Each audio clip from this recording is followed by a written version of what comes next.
You are listening to Alchemizing Judgment, a guide back to love, written by Abigail Gazda, narrated by Abigail Gazda. Chapter 1: Understanding Alchemy. Before diving face first into a concept that may be a bit unclear, I would like to set the stage for the conversation this book will inspire. We weren't exactly taught alchemy in school. Unless you had a special focus on science or philosophy, the concept of alchemy may be somewhat foreign to you. I'd like to take a moment to build a context for this transformation we are looking to create. As explained briefly in the preface, alchemy is to change one thing into another.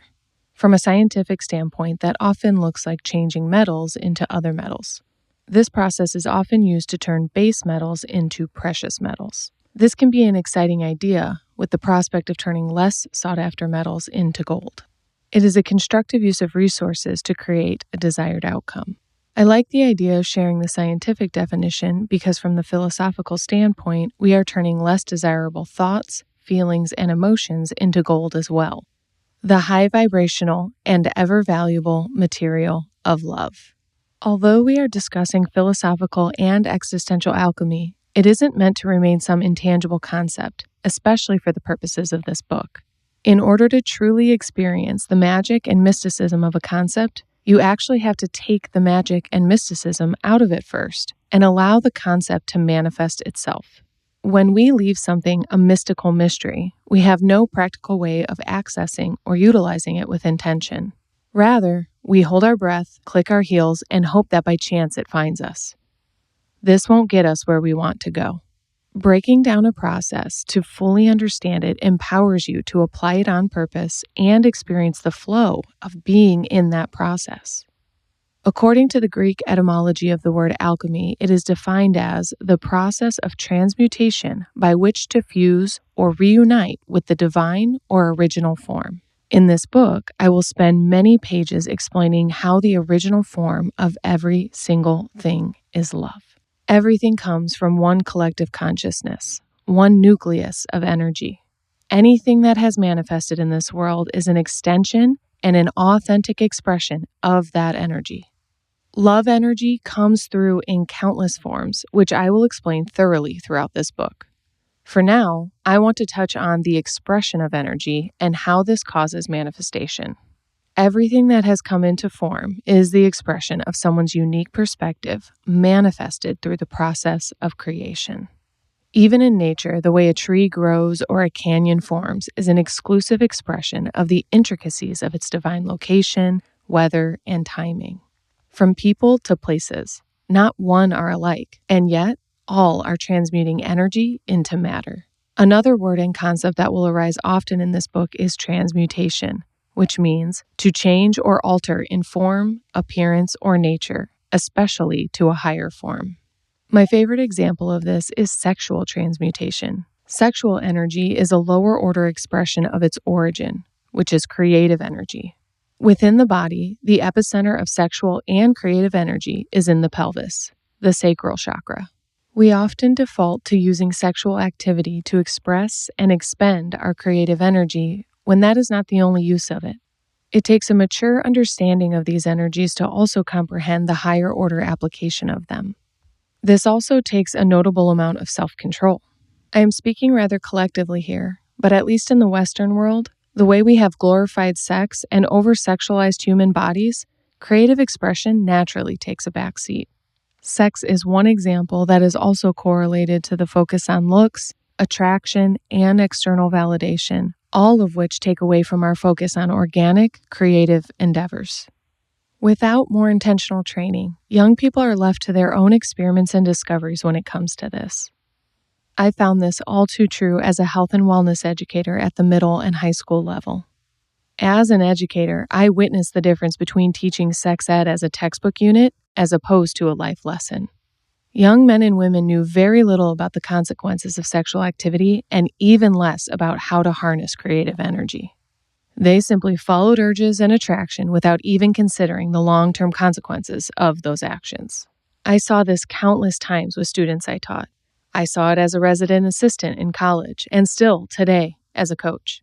So many humans have simply not been taught that our sexual energy can be held and raised to an even higher frequency and used in a different manner to create something other than physical intimacy. Even in a relationship, physical connection isn't the highest form of connection. This is where we can elevate the quality of our relationships as well. This kind of training also helps us to shift our focus off of another human and back onto ourselves for our self-love, worth, and inspiration. This naturally transforms our thought patterns from obsessing over relationships to a more balanced focus on other areas of life. Our creative energy is the vehicle that love frequency uses to take form in our physical world. Therefore, if we only use the urge of creative energy on sex, we are spending our energetic currency in a way that can cost us more than it makes us. Sex is great, and I love great sex as much as anyone else. Sex is healthy in many ways, but we also have too many brilliant people who have not been taught how to harness the creative energy that activates their reproductive organs. They have not been taught that what they feel in their pelvic region could actually be a book, a painting, a song, a poem, an invention, or more. We become pregnant with ideas, and that level of inspiration is literally arousing. It is the arousing part that detours the untrained mind. An amateur creative can misunderstand this arousal for sexual desire when they could have created something completely different. Children are the form that sexual energy manifests as in our physical world. It is one means of creation. To intentionally harness our creative energy without expending it on sex can fuel us to produce other results we may have been struggling to previously manifest. Having a child can be someone's greatest blessing in life, especially when reproduction is the intention of sex. Children can also be a result of an impulsive decision based on creative urges mistaken as sexual desire. When individuals are taught this and begin their own practice of deciphering sexual and creative energy, the possibilities become endless. I am an advocate for healthy sex, for sure. I am also an advocate for practicing abstinence as a means of more efficiently utilizing creative energy. This isn't specifically taught in schools due to the taboo nature of having a conversation about sex.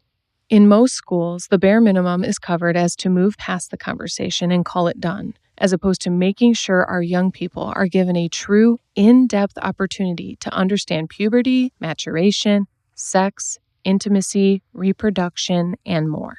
When discussed with both young and old, I see their eyes widen with realization. In the same way, it is effective not to have a large wardrobe as to save your decision-making energy for more important choices throughout your day. Saving your sexual energy for creative endeavors will empower you to produce results beyond your wildest dreams. You will be astonished by all your newfound clarity, energy, and inspiration. I can personally tell you that times when I practice abstinence or more intentional sexual activity, I can actually feel all of my power reeling back into my body. I can sense this restoration and use that energy on writing, speaking, coaching, and more. Conversely, if I am expending sexual or creative energy recklessly, I struggle with feeling too exhausted for my passions. My projects suffer because I am feeling too drained to complete every task fully. It is predictable that when I am writing a book, my podcast takes a backseat. When I am launching a course, I am not writing a book.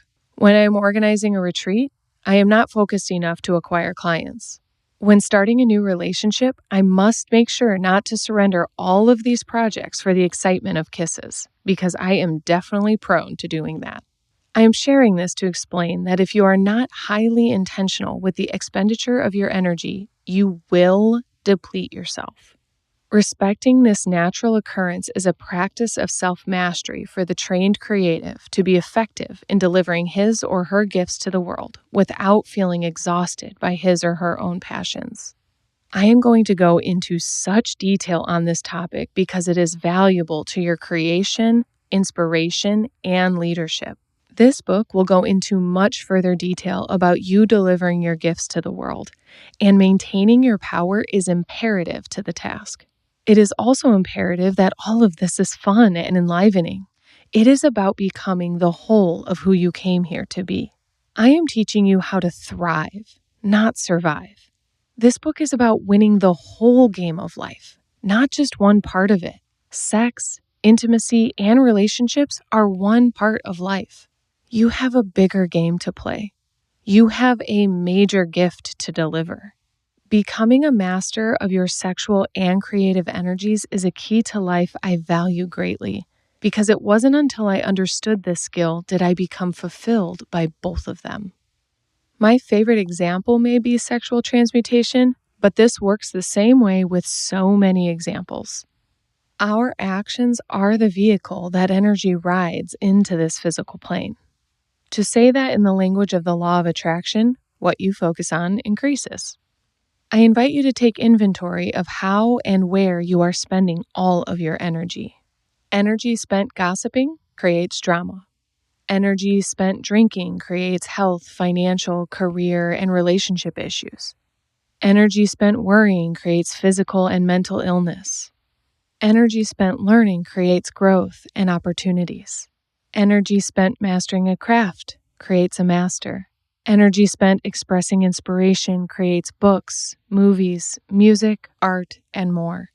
The list goes on and on. Energy is everything. Everything you are doing is a vehicle for energy to manifest into form. You may not even realize how powerful your every action is. It is not a question of if you are a creator. It is a matter of how you are a creator.